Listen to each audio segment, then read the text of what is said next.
Session will be on responsible AI for health, governance, implementation, and investment considerations. And we've been hearing a lot about AI and how it's functioning and what's happening. What we want to see is how we can now take it to scale. Can I please request the stage be cleared? Can you be respectful to the next panelist?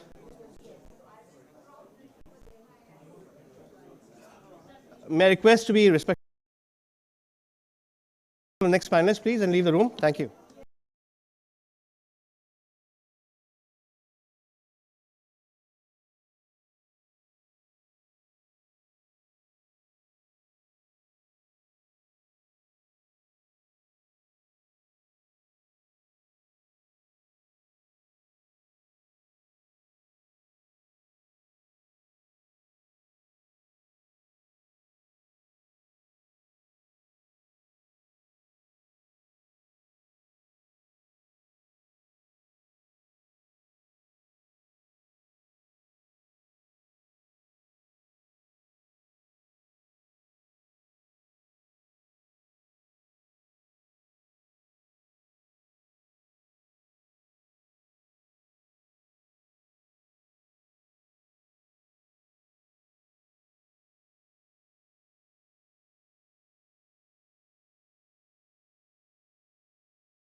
So without further ado, we are a few minutes late, and given the amount of the scale that we have here, I think we are not bad. So we'll try to catch up with the discussions, and we'll get there.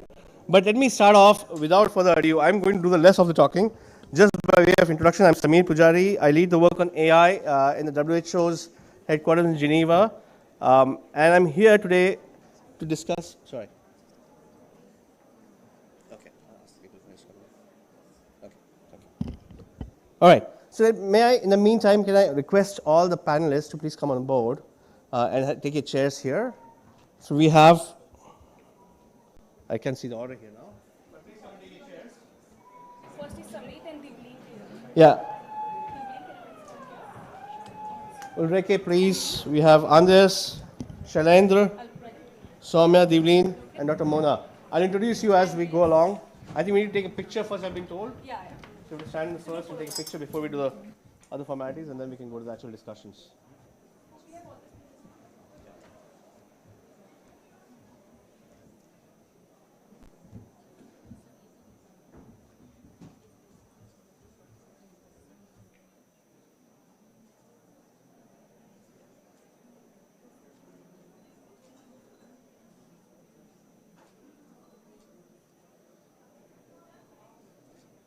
Thank you. All right, I think we can get started now.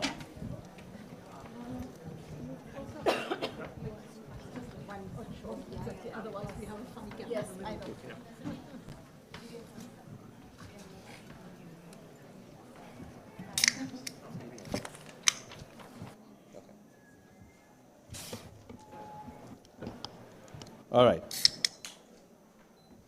Thank you so much, everyone, and thanks for coming here.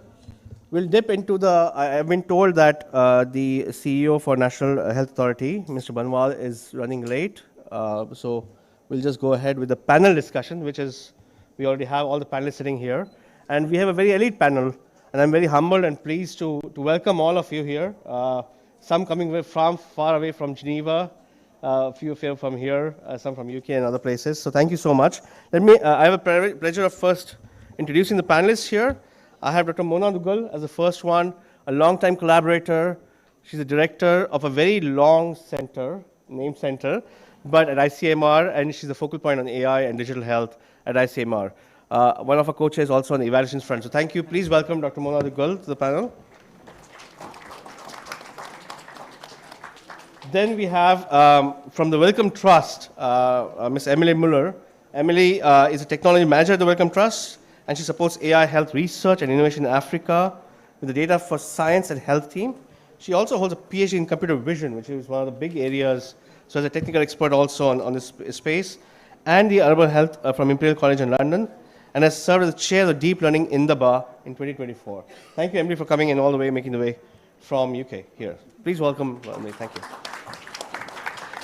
I think the reason I'm introducing properly, because often we see these panels, we just come, sit, listen to people, have the same thoughts, and people leave. But I think it's also about these conferences about connecting and knowing who's doing what, so that after that session, you can actually build partnerships. And I think that's what I'm hoping we can go forward from here. That's why I'm taking a bit of depth of who these people are and how much strength they're coming in. And these are not just people asked to come and sit on a panel, but someone who have been working in this space quite intently and deeply and can share and replicate the knowledge going forward. So that's why I think please do welcome these people. Then I have Soumya, who I had the pleasure of meeting for the first time. And again, I'm not going by any order here, I'm just going by my list here. Soumya is a member of the Applied AI Research Team at Anthropic, which is in the news a lot, of course. And I'm glad that we have the industry partners also on the floor here. Working at the intersection of customers and research, he has published research on AI for mental health, including suicide ideation, detection on social media, and suicide risk assessments, and has contributed to digital mental health technologies through work with WISA. He previously served as the head of model quality at OpenPipe and holds a master's in AI and innovation from Carnegie Mellon. Thank you, Soumya, for making it all the way here. Next, from Anthropic to Google, on the other side, a big firm again, Devleen, who's the India lead for Google Health, specifically. Devleen joins with over 6 years at Google and extensive experience in digital healthcare, spanning product design, go-to-market strategy, and scale-up. Very important point that we need to discuss and explore today. And she's served as the head of product at Telenor Health in Bangladesh and holds an MBA from Symbiosis and a healthcare management qualification from IIM Ahmedabad. Please welcome Devleen from Google. Thank you. Next, I have my dear friend, Andreas Rice, who is the co-lead from WHO headquarters in Geneva of Health Ethics and Governance Unit, WHO. Andres has worked with us for a long time in one of our publications on the ethics of AI, which has been one of the most downloaded guidance from WHO and checklists for research. Has been a big pleasure. Andres is a public health expert with a focus on ethical aspects of infectious diseases, public health surveillance, and big data and AI. He's, of course, a medical doctor as well. Andres, thank you so much for coming. From very close in Geneva again, our dear partners, we have Ms. Ulrike Thiel, the Director of AI Policy at the World Intellectual Property Organization. For those of you who know, this is a specialized agency of the UN dealing on IP, copyrights, patents, and one of the richest ones, if I may say so also. But thank you, Ulrike. She's the Director of AI Policy at the World Intellectual Property Organization, covering innovation policies for AI and frontier technologies. She's an experienced IP lawyer with a PhD in chemistry, an MBA from Oxford, and broad industry experience spanning pharmaceuticals, medical devices, and IT. So now you know why she's on the panel. So thank you. Please invite her as well. And last but not least, Sharendra. We go long back again. We met before in the past. But Sharendra is a physician and public health specialist with an MBA from the University of Geneva, actually. He currently serves as a senior program officer at the Gates Foundation based in Delhi, anchoring health and nutrition policy work, supporting family health, infectious diseases, and digital health and AI portfolios. He comes with over 19 years of experience in program management, building partnerships, and engaging with governments across healthcare delivery in India. Please welcome Sharendra as well to the panel. So the panel here today represents the whole ecosystem of AI as we're looking at it. We have the medical research side of it, we have the industry scale, we have the investors who are making it actually happen on the ground, and we all are here as users. So we need to discuss that and see how we can actually bring together that AI talk. 300,000 people that are coming here, is AI just a myth or is it actually happening?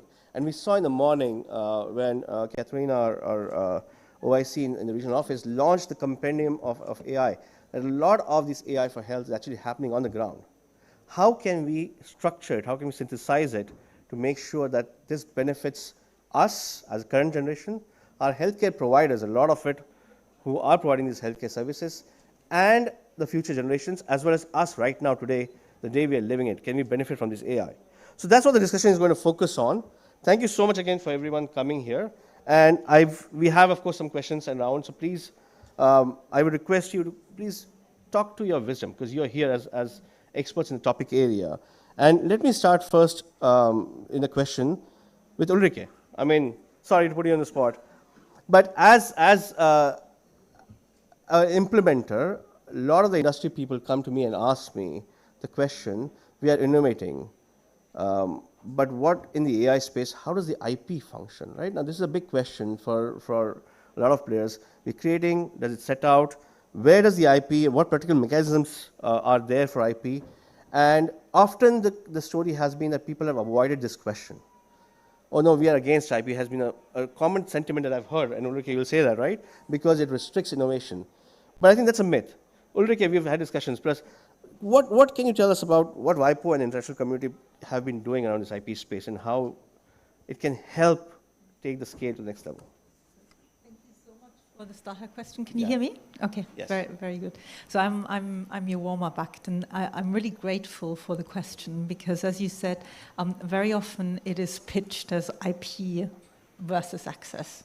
And the main message that I have, it's about development and deployment. So really, and I like this panel so much because it's an ecosystem approach. There are many cogs that turn in order to adjust the ecosystem, to give the access, but also to develop the AI for health application across the entire ecosystem that we need. So it's development and deployment, and IP in my world, in the WIPO world, is one of the cogs that you can use to help fine-tune that ecosystem. Because IP systems at their best, when they're tuned the best way, are a powerful incentive and economic tool. What does that mean? I mean, I'm an IP nerd and I can talk until my other panelists will take the microphone away from me. But really, when we think about innovation, the very first thing that probably comes to mind from an IP side is patents. And patents are a powerful incentive to invest in the development of these technologies. They're also a powerful investment in providing legal certainty that attracts the investment and that then also allows licensing and rolling out of the technologies. The other thing that some people might not be aware is patents are a deal. Patents require you to disclose an invention. You get a patent for it, but it then becomes part of the public domain. So public actually have an incredible function of making sure that the knowledge is open and disseminated. Super important in the AI space because what we see more and more, if it's difficult to patent things, companies will keep data sets, for example, as a trade secret, and that really stops the rollout of things. The other thing from an IP side that maybe doesn't get talked as much about, but should get talked about, is copyright, because innovations in copyright is not necessarily something that people associate, but when you think of training data sets, when you think of code and everything that AI can do in the models that we're doing, there is a lot of copyright in it, and again, that provides a powerful incentive in that ecosystem. So I mean, my pitch would be very much to say that IP is a powerful tool, but of course it needs to be calibrated, and it needs to be calibrated by access. And I'm really looking forward to discussion, how you turn the IP cog a little bit together with the other cogs so we make access possible. I'll stop at that point. That's very well said. And the reason I started with this foundational question is this is something people don't want to touch often. And I've always heard industry partners, developers saying, oh, IP, if we want to put in, we're going to get stolen, we don't have any access, we can't get income out of it. So I think the clear message Ulrike has said, this is an enabler. It's to protect and facilitate and enable. And there are mechanisms, ecosystems, tools to help sort of sort out those things. Thank you so much, Ulrike, for those comments. And we'll come to you in the second round. But moving from the IP to ethics, there's another big gap. I mean, of course, in the research space, we see a lot of ethics. When you go into the actual implementation, the actual development, ethics is just a word, right? I mean, often. What are the major gaps? I mean, you guys have worked a lot, and there have been products that we've developed to what can you highlight the need for ethics and what are the major gaps that need to be addressed for this conference so that if people go back from here, they need to understand that ethics has to be the core of it? Yeah, thanks for that question. Can you hear me? So for the World Health Organization, ethics and governance aspects of AI have always been front and center. And already in 2019, WHO established a dedicated international expert group on ethics and governance of AI. And despite COVID coming in the way, in 2021 already, WHO published its first guidance on ethics and governance aspects of AI for health, which also included the first 6 international ethical principles on ethics and AI. And in 2024, we then followed with guidance on LLMs. And this was, as Samir was saying, one of the most downloaded documents at WHO. It has found a very big use in countries and among the industry. What Samir said, the problem is we do have the ethical principles. So, since a few years, and many other organizations have also come up with similar principles. So there is an international consensus, I would say, by and large, on these principles. The problem is really how to translate these principles into practice in AI in healthcare. And there are several factors. I cannot speak to all of them. One, of course, is a very important one, is the national regulation and legislation. So ethical principles have to be translated into national laws and regulations. But what is really important as well is that AI includes ethics from the start. So that ethics is not an afterthought, but that the AI algorithms actually are programmed already with having ethical aspects in mind. And so this is a concept called ethics by design. And this is why we have been working with programmers and designers to teach them about the ethical principles and how to incorporate them into the programming already. And about a year ago, WHO issued an international online training course for designers and AI programmers specifically on how to do this, how to integrate ethics from the start. And I think this is really key. And of course, we will have to work even more with our industry colleagues on this issue. But I will leave it there in the interest of time. Thank you. Thank you so much, Andreas, and thanks for talking about the ethics by design principles. Because often, the challenge to scale is you are creating a product. Maybe it is a problem-centric product, but if it's not addressing the ethical issues, the 6 functions or the 6 parameters that Andreas mentioned, you're already risking a scale of that solution. So I think it's very important to look at that ethics by design to make sure that checklist is properly adhered to. And as Andreas was telling us, that we have trainings already set out by WHO for these developers. So that's very encouraging to take at that.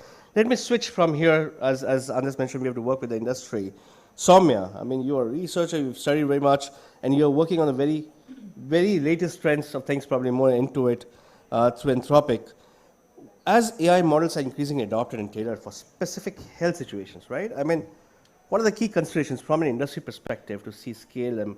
What are the risks? Because I think everyone intrinsically is still scared of how health and AI are going to engage and interact, right? We've seen the recent saga around the mall books and those things, but how does the health space and AI space actually converge from an industry perspective? Yeah, that's a great question, Samir. So I think, first of all, I would want to double click on what Andreas said already. I think for industry, when applying AI to health, it is the ethics by design or safety by design and not as something bolted on is extremely critical. I think this is quite popularly known, but in Anthropic, we have this framework called constitutional AI, where we essentially, as part of training the model, before it ever sees the light of day, is guided. The training is guided severely by this constitution, which focuses on like ethical principles and as Andreas mentioned, and yeah, that's definitely something like would be amazing to collaborate on with folks who have like a broader stakeholder view. Secondly, I think the place where like industry and AI and healthcare kind of converge is also just understanding that, and like the considerations that go into play is understanding that there are a lot of kind of, so to say, lower hanging fruit use cases and kind of clerical and administrative tasks where AI can like be a massive force multiplier and let kind of experts in the field do what they do best while leaving more of the grunt work to be done by AI. So I think that those are like, I think, some of the key considerations. Besides that, one major thing that industry is always looking for is great benchmarks and evaluations that can help guide how the next models or the next iterations of these things are formed. As you guys are domain experts there. So, yeah. Thanks, Soumya. That's brilliant. Again, the benchmarking evaluation components that you mentioned. And yes, I agree.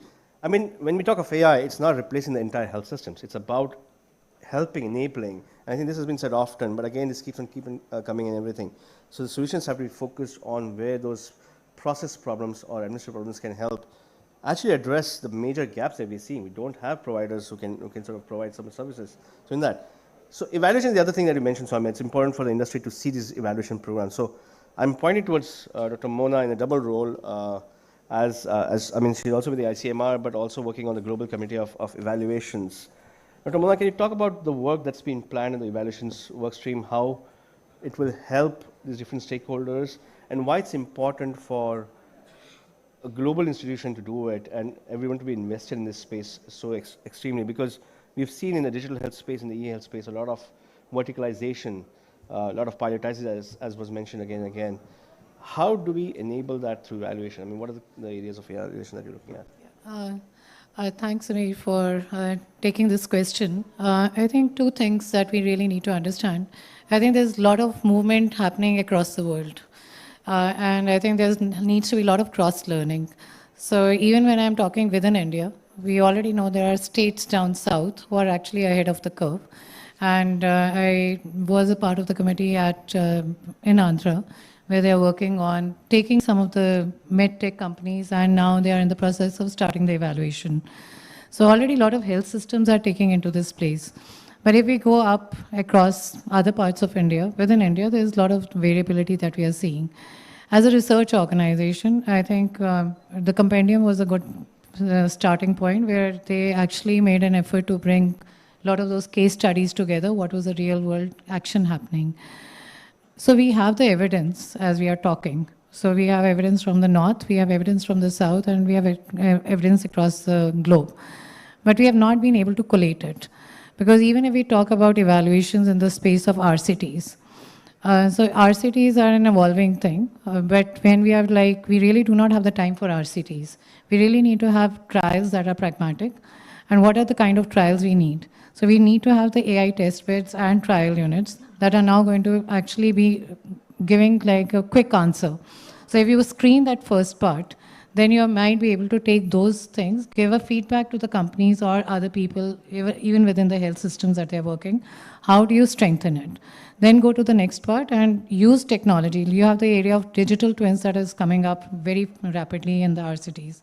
So taking the newer concepts, how do you evaluate this and take it forward? So as the chair, when we are taking up this, we want to look at what are the best practices across the globe. How do we operationalize it? And how do we engage with the governments and be the technical partners? So I think I see a lot of this interaction that is now required. We are already working across the globe. I think we are part of the Responsible AI network also. So giving these networks, if we are able to build the cross networks, I think UN has a network, the AI has a network, and the WHO. So this is a time when the global agencies need to get together, and they have the right space because they can pull in a lot of those big partnerships together. So that is what is required so that we can go from pilot to scale, get the best practices in, have the AI testbed, clinical trial units, have the centers of excellence. If they are built across, this will help us kind of engage rapidly with the governments, scale it up, and make sure that whatever we are talking right now, ensuring that the ethical and the responsible and the trusted, all the buzzwords that we talk about, they are put into practice. Otherwise, it's going to be very difficult. We will always be in those silos. So that is kind of, that builds into the system. So that is my take on it. Thank you. Thanks, Dr. Mona. I mean, that's actually very nicely put together. I mean, we've discussed the guidance is out there, the principles are out there. Then we need to have the collaborations, as you're mentioning, to make that evaluation possible, because that will facilitate that. And not just collaborations in terms of having centers, but these centers of excellence who can benchmark or evaluate these products themselves. And it's not one person do all kind of job. But I think, so that's setting up the stage where we have to do this. Obviously, this all needs investments. And that's why I can now come to the Wellcome Trust and the Gates Foundation to discuss. I mean, I know Wellcome Trust has been doing a lot of planning around the space of work, around the evaluations ecosystem. And you guys are also technically very involved in this work.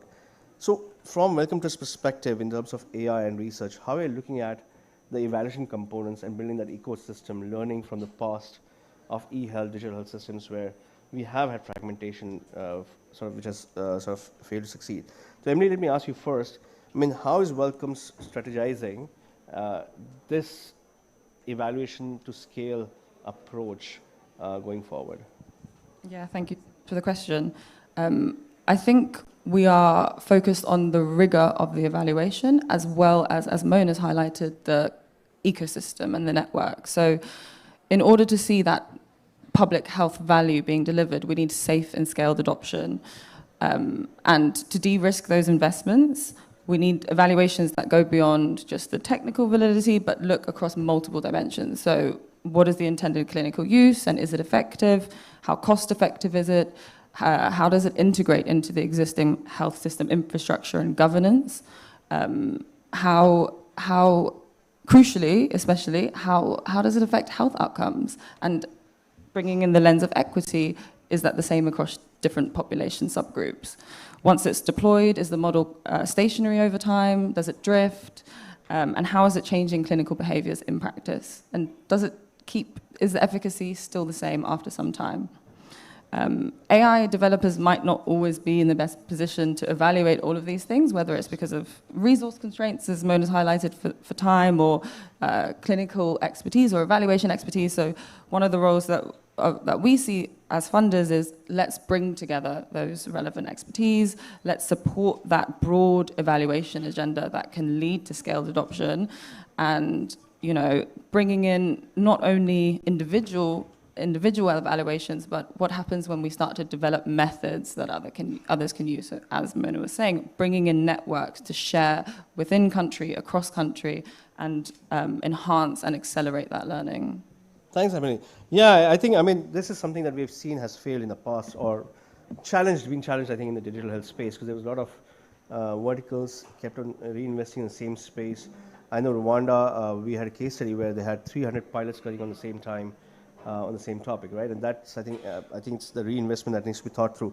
But and you guys are working closely with, I think one of the efforts I've seen is the investors are working together a lot now in this space, and the donors also. Shailendra, over to you. Just trying to think on that same honing in. You've got from the Gates Foundation a lot of investments in AI.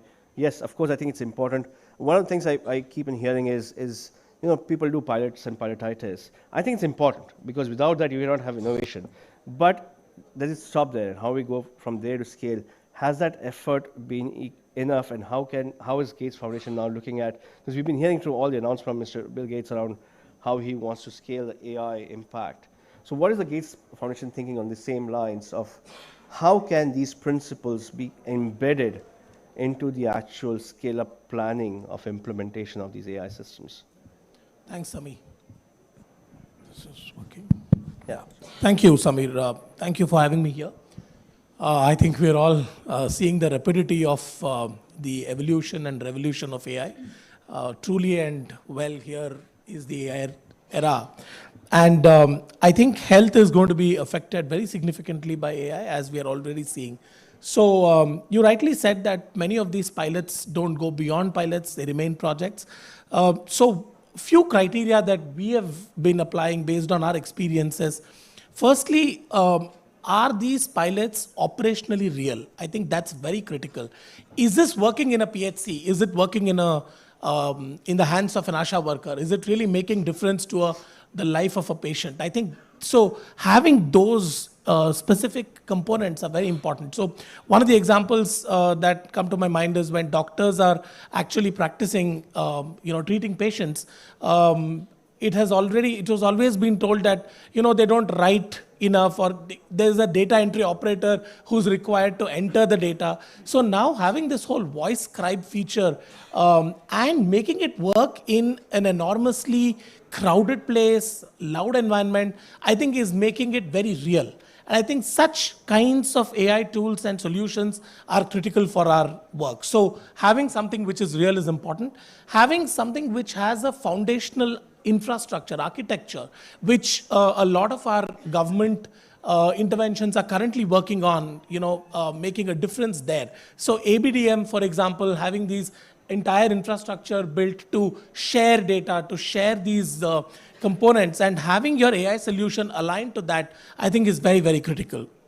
Third important feature, and there are quite a few of these principles that we are looking at, but the third one is on governance, right? So how do we really create a mechanism for governance? I think one of the aspects that I think Dr. Mona mentioned as well is the ICMR guidelines on ethical usage of AI, the governance principle, but also the same principle needs to extend to procurement of these AI tools by the governments. And that's very critical, because many times what we've seen is that the government budget line items may not have this particular line item because it's not prepared that way. But now what we are seeing, more and more states are gearing up for that. So governance and having that forethought to include that as a part of the line item is very, very critical.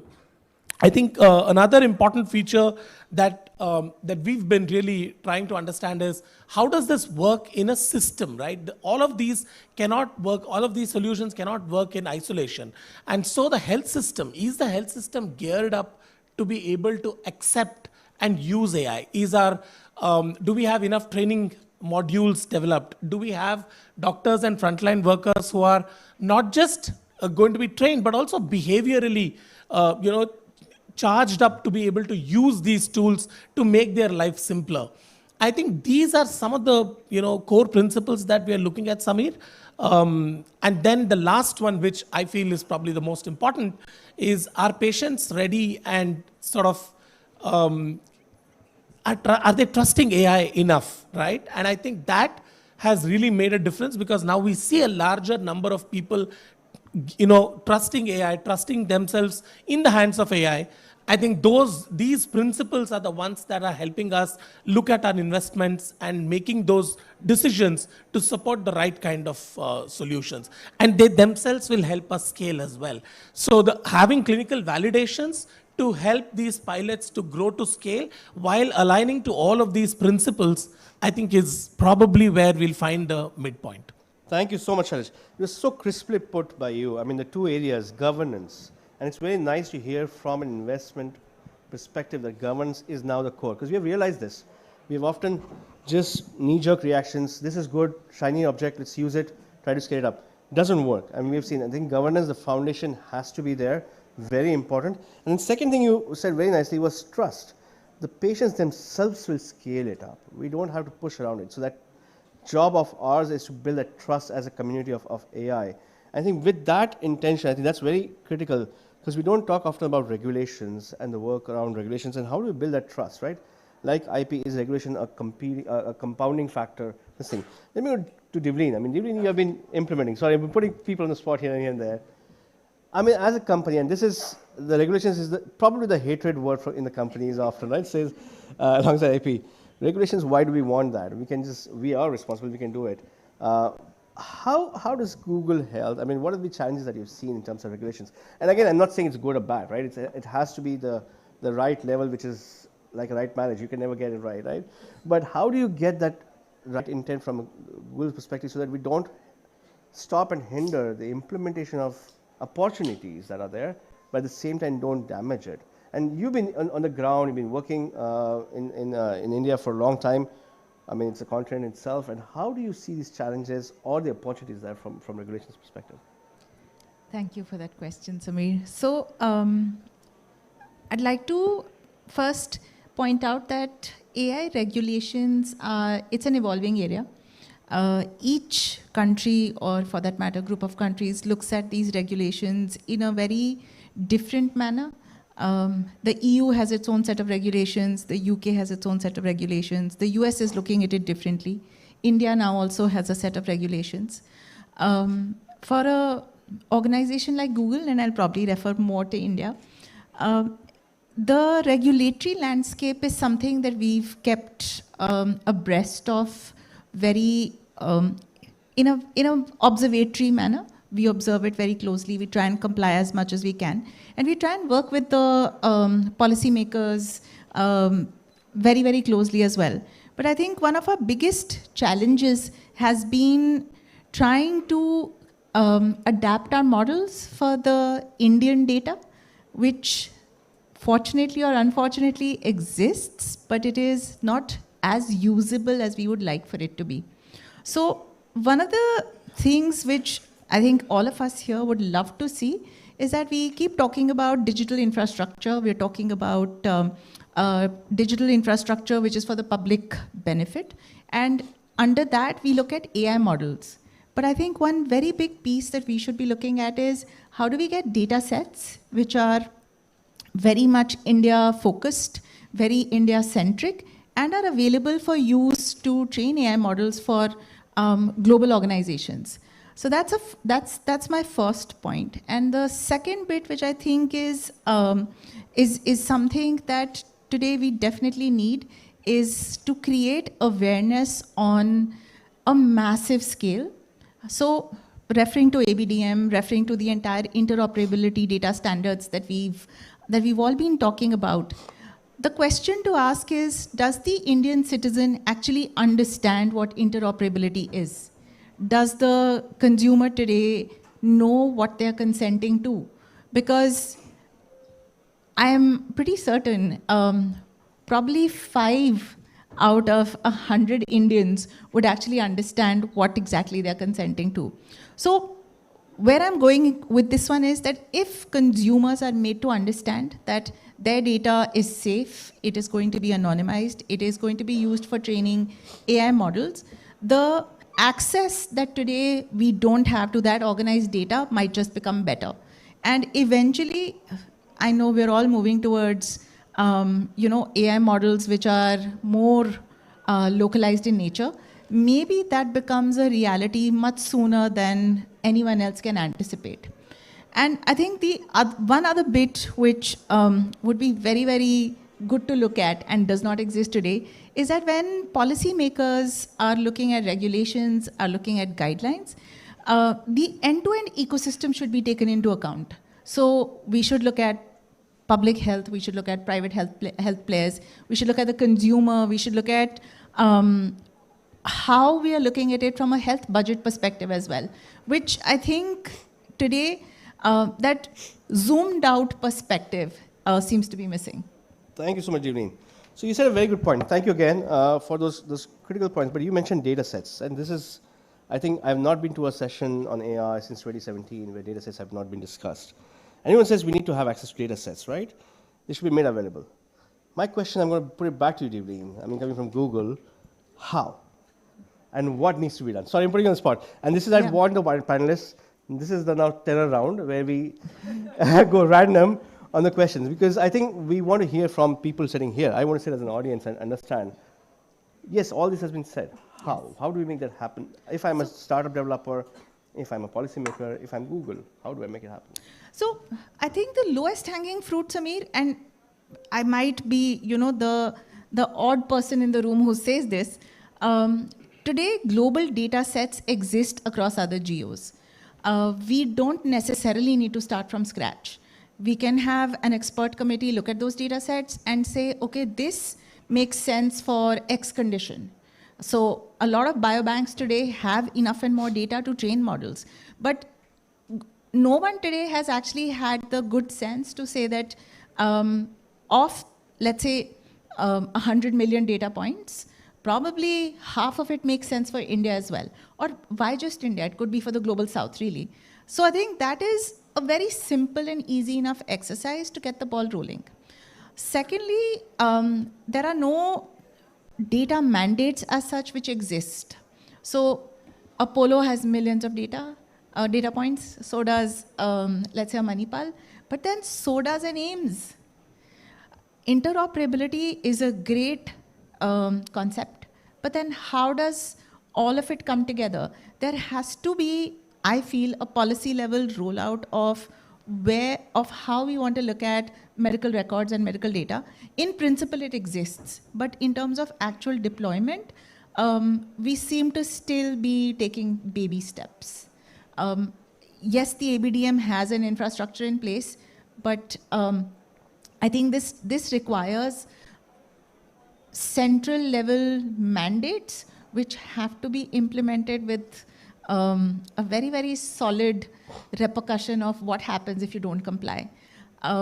I know we keep talking about, I think, 100 years of independence and things like that, and how we want to completely upgrade our health system.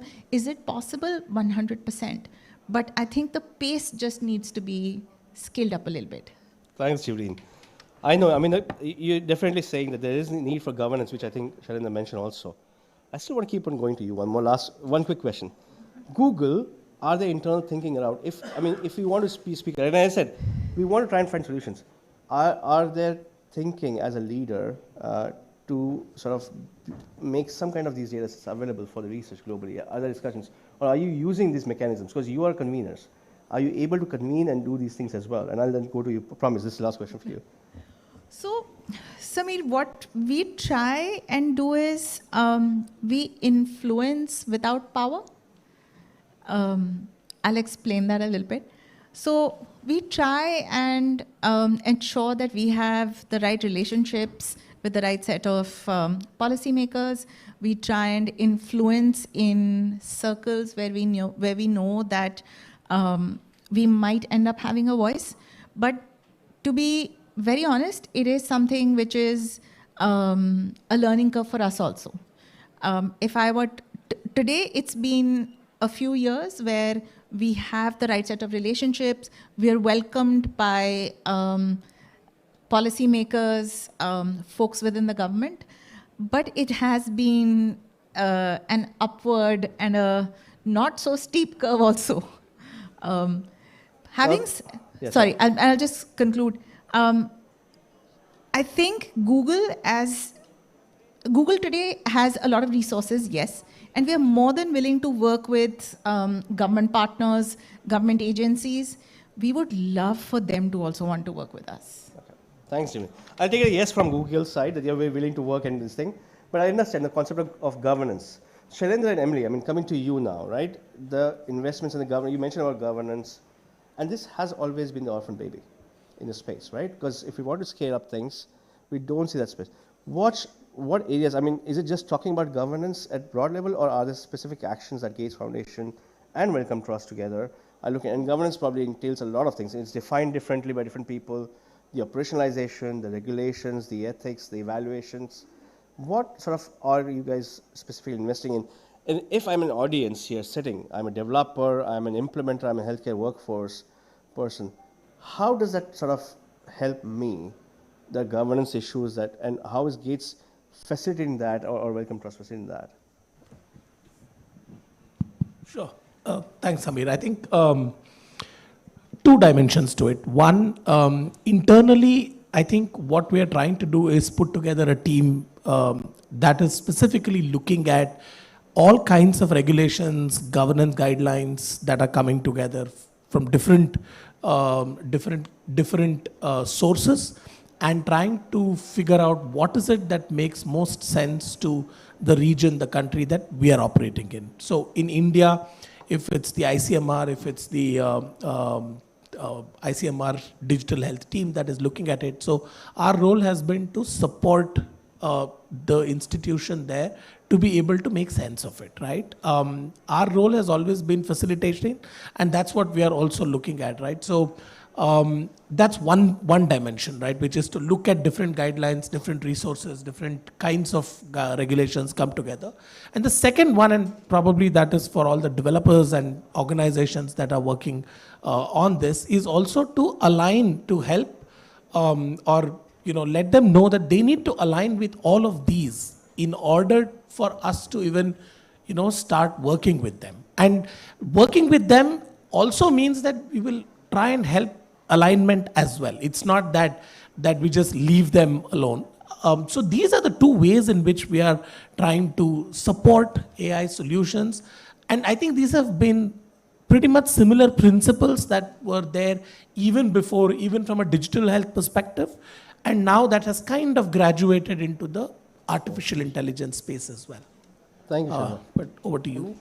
Yeah, I mean, definitely to echo a similar sentiment, working with experts in country. So we work closely with APHRC, who are in the audience, and to really contextualize what those interventions mean in country, and developed a shared learning agenda across the continent, feeding into regulatory networks which are relevant for East Africa, which are relevant for the continent, and really leaning into the expertise of institutions, and also supporting the institutional capacity on the ground. And Emily, and Sharon, again, just a cross question. On the globalization, you both mentioned about learnings and cross-pollination of these knowledge is very important. Yeah. How does that happen? Through the networks, because you fund so many research grants, you fund innovations, and then to some extent you also try to get them to scale, because that's the whole purpose of these things. So cross-pollination, how are you guys doing that? How can people do that actually? Actually, two examples. One, what I'm currently actually anchoring is supporting the government of AP. What we're trying to do there is we've helped the government set up a high-level expert advisory group. And this group comprises of experts from different parts of the world. And within that, there are experts who bring in these specific AI and digital-related expertise to the state of AP. Now, the government of AP now can essentially leverage these experts and their networks to be able to bring these AI solutions to their state. And in fact, even better is that government of AP themselves have invested heavily in different AI tools. And so it becomes a little more easier for them to be able to make these connections. So that's one example that I think is something that addresses this. The second one is to do with when we are looking at not just experts, but also I think I just missed that point specifically. Okay. But the first part is good. The example of Emily? Maybe just to speak a bit to the developer community, as a funder and with our partners, thinking around supporting a cohort of scientists and how we can actually also create wraparound support for that cohort to learn together with an institutional partner. And also, with my hat with the deep learning endowment on, also thinking around like grassroots communities that support communities of practice that annually convene, get together and share ideas on how to move forward from the developer level. Thanks. That's great. Because Sharon mentioned about the government ecosystem that you're building up. That's very important because the governance comes from the government side to a lot of extent. And that's what facilitated what Devleen said is there has to be the engagement from both sides to make it happen. And then, as you mentioned, to the developers community as well, excuse me, to help and build the ecosystem whole rounded up in the space. Dr. Mona, going to you. At the center of these things, right? Investments and everything. What is the ask? Are we going in the right direction? Because you are actually seeing the research being converted, evaluations to evaluations and evaluations to actual, hopefully scale, in a big way. We haven't seen that landscape of scale in implementation. We are close. Vision is, of course, getting much there. Where do you see, if we want to come to the next summit somewhere and have this panel again, what do you want to see changed from that? We said that we have had this discussion. And where are those gaps in that one? I think, Samir, as we are talking, I think a lot of change is already happening. And I think when I started 2017 and when I look, things that we had said then, they are starting to happen now. If I had talked about data sets in 2017, nobody would have asked, but the concept was actually made at that point. I still remember in 2021, the final recommendations went in, And the talk had started. But now it is at the point where there is an ask. Once the industry starts happening, then things also start happening. Second, around the evaluation. ICMR has called, you have national health research priorities, right? A lot of those calls have been gone out. So we already have an ecosystem where across India, so those we have centers which have been identified which are doing research in particular areas. So we have that ecosystem and that can be leveraged. So identifying places where research is already being developed. And a lot of these things, it's not the usual partners. A lot of new partners have emerged. So those things we have to start leveraging now. The second is like once you have the, and third is now at the Digital Health Institute, we are now talking to the states itself. So one of the areas we are like, they are coming to us and we are actually advising them like, can we have the computational health units? Something like that around where you actually train who are able to do both the things. And this comes from my own experience that I worked very closely where I was in the research institution. There was an advocacy partner that worked with the states. And we had technical partners like the international technical partners. And this is not even from the AI, this was a fortification study that I had done. So it was a very well done small project which happened at a very state level, but it took to the national level. Same for the national, that we did the screening, like we did the evaluation for the diabetic retinopathy. Again, we had Niti Aayog. We have to have the right partners at every stage. If we are able to pull the right partners, right partnerships, even a small, well-done project will take it to scale. But that's why I said we already have the national health research priorities that are already there. We have, within that, we can identify places which are doing very good research, take them from there. And I think, as Devleen also mentioned, how do we support these places? Because data is the last part. You know, when we talk like in a medical field, like for me, data is very flat. It is like, it's an Excel sheet, I'll pay 30,000 to a data entry operator, and that is how I'm going to collect data. But the concept of data is just not there. So you have to build that data concepts right there. You have to institutionalize research. I'm going to the IITs, they are thinking we can open medical schools, but you know, medicine is an art. You cannot just have a medical school in an IIT and think that the patient is a data point. No, it doesn't work like that.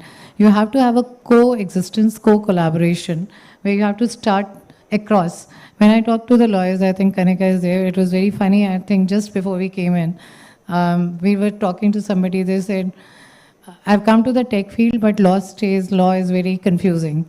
Health is exactly like the same thing, but I think that doesn't mean we leave that. We have to integrate it so that everybody moves together and we are able to build those things. Thank you. Going from the lawyer's point of view, Ulrike.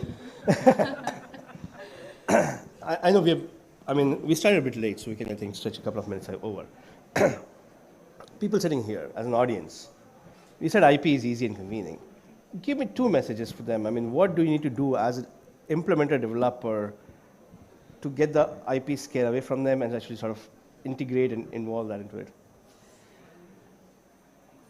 I mean, I'll start by saying this. I mean, my first answer to the first question was my pitch to you to say IP isn't like the 13th fairy at Sleeping Beauty. So IP has a role to play to be at the table, but that's very high level stuff. I mean, I used to work in law firms, I used to work in industry, and I mean, I'm looking around the room and I'm sure we have people here that work in research, we have people here that work for companies, we have people here that work for startups. And my guess would be if I mention IP, half of you will run for the hills and say, I'm a startup, I don't have time for this right now, I need my investment elsewhere. And the other half that have like bigger companies will say, oh, these people over there, the lawyers, I'll hand it over to them. So you know, my practical advice is, I mean, in the AI and IP space is difficult, is to engage as early as possible with it to see the potential. What we're doing at SWIPO is we're actually actively working with practical things because a lot of the discussion about AI and IP can be at a really high level where people disengage. We're trying very hard to be closer, to be practical, to have tools, to have guidelines, to work with innovators on the ground that have these difficult questions. I mean, the other thing is an IP is only as good as the IP you get out of it. And the same question we're struggling with, governments, IP officers, regulators are struggling with. So again, I mean, my key message is it's important to understand the high-level stuff, but you move things by diving in and actually getting to a basic practical level. Thank you so much again. There are resources doing that. I've been warned of the time again, but I've got two more speakers. Andreas, very quickly, just a last comment again on the ethics side.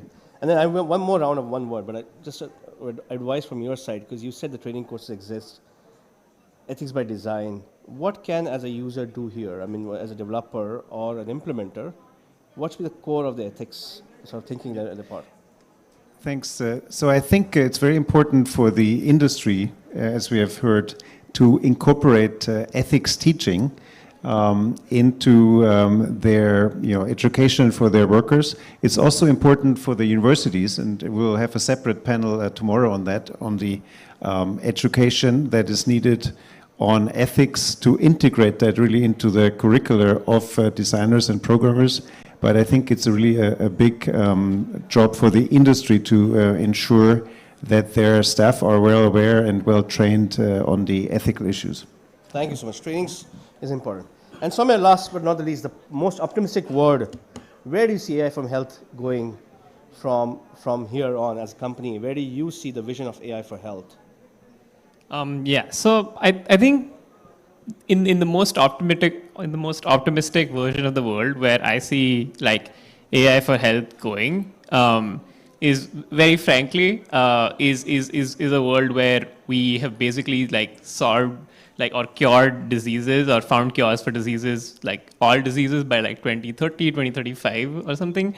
And that world might seem like crazy and like it might be really difficult to even imagine, especially given the number of stakeholders and the amount of coordination that's required in addition to just doing the science to find cures. But that's where I think there are so many force multipliers for all of these coordinations to happen much more smoothly and kind of develop those systems to then like get that impact to the global south, across the world, everywhere. Yeah. This Thank you so much, Soumya.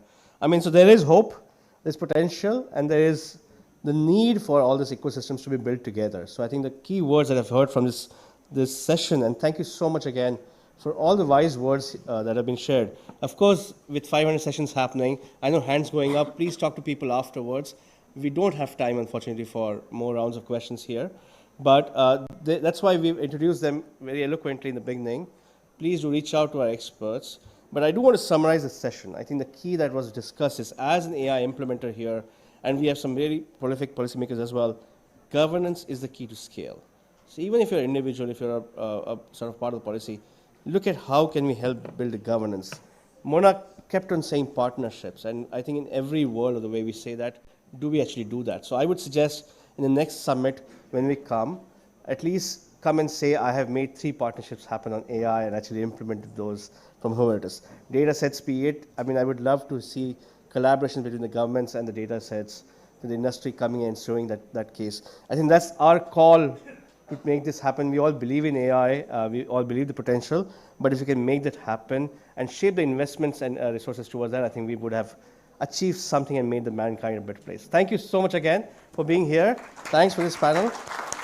And I don't have to say anything, but you can see the interest here. Please do, apologies for not being able to raise our questions. We were told we won't have opportunity for doing that, but please reach out to our panelists and other experts if you need anything. And from WHO, there's an email called ai@who.int. If you need anything or information, please do send an email to that. Thank you so much. Thank you. Anybody who has questions, can they please take it outside of this room? We have a session at 12:30 as well. Please, I would request you to not speak to the speakers here.